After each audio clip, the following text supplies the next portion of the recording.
Good morning. With me, I have Pascal Pistoni, who is the academic chairman of IBFT and a professor at Vienna.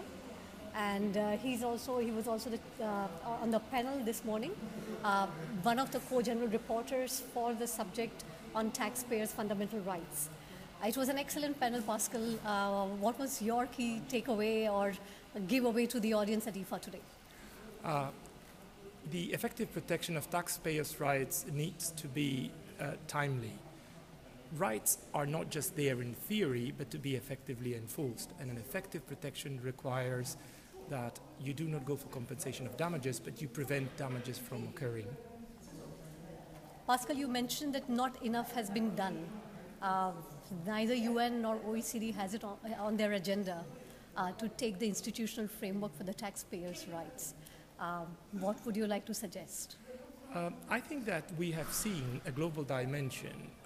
So global problems require global answers. We have seen that there are global answers for the coordination of taxing powers, for exchanging information, but there is no global dimension for protection of taxpayers' rights. So the point is stronger power to tax authorities should be combined with stronger protection of rights of taxpayers at the global level. So that would be my suggestion. Give taxpayers the right to have their voice heard also in cross-border situations worldwide. And do you think after the BEPS agenda, there is going to be enough time to invest in that initiative, or do you see the countries taking some unilateral actions to facilitate that? I think that the time of unilateral action is perhaps not. I would actually say that time has come to say that there is a gap to be filled.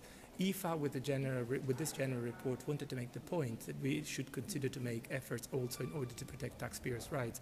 After all, a good tax system is a system which effectively protects rights, not just a system that enhances tax collection. In our view, tax collection, enforcement, and the effective protection of rights are two things that should go together, hand in hand. Thank you very much, Pascal.